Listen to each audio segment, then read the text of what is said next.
നമസ്തേ. നോമ്പ് ഒരർത്ഥത്തിലൊരു പർവ്വതാരോഹണമാണ്.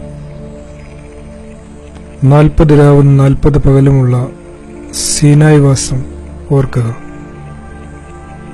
എന്തെല്ലാം നിർദ്ദേശങ്ങൾ നൽകുന്നുണ്ട് അവിടെ.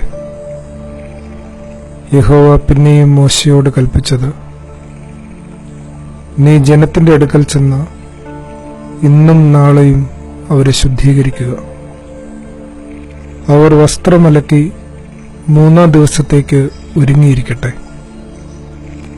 ഭാര്യയോടുള്ള ബന്ധത്തിൽ നിന്ന് അകന്നു നിൽക്കണം.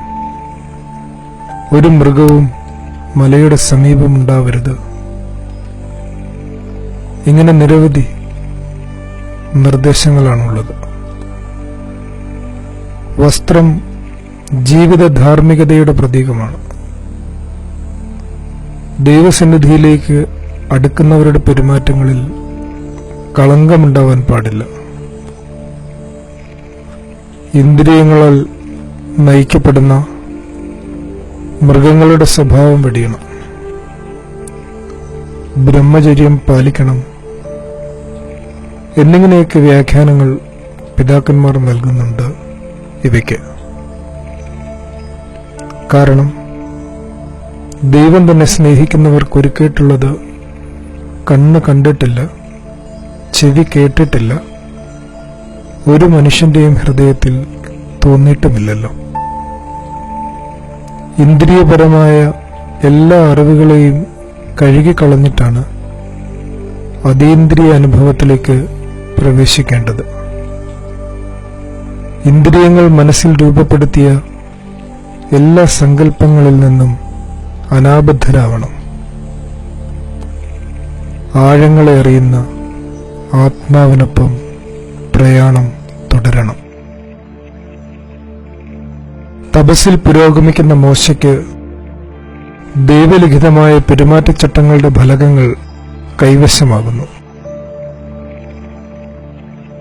നോമ്പ് ഒരച്ചടക്കത്തെയാണ് സമ്മാനിക്കുന്നത്.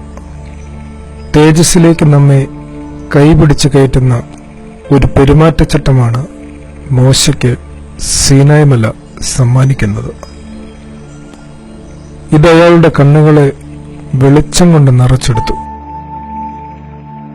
അയാൾ മരിക്കുമ്പോൾ 120 വയസ്സായിരുന്നുവെങ്കിലും അയാളുടെ കണ്ണ് മങ്ങിയിരുന്നില്ല എന്നല്ലേ വായിക്കുക. ഒരു വട്ടം കൂടി പറയട്ടെ, തനിക്ക് ലഭിച്ച ഉന്നതമായ കാഴ്ചപ്പാടുകളിൽ നിന്ന് അയാൾ തന്റെ മരണനാഴികയോളം വ്യതിചലിച്ചിരുന്നില്ല എന്നതിന്റെ ഒരു പ്രത്യക്ഷ അടയാളമായി ഒളിമങ്ങാത്ത ആ നയനങ്ങളെ കാണരുതോ? പ്രാർത്ഥിക്കാം. സീനായ് മലയിൽ വെച്ച് മോശ വെടിപ്പും ശുദ്ധവുമുള്ള നോമ്പ് നോറ്റു. ഇസ്രായേൽ ജനത്തിന് കൽപ്പനകൾ എഴുതിയ കൽപ്പലകകൾ ഇറക്കിക്കൊണ്ടുവന്നു. അഗ്നിവിരൽ കൊണ്ടെഴുതിയ കൽപ്പലകകൾ അവർ കൈകളിൽ വാങ്ങി ദൈവത്തെ സ്തുതിച്ചു. ദൈവമേ, നിനക്ക് സ്തുതി. ആമേൻ. ആദരവോടെ സഖേർ.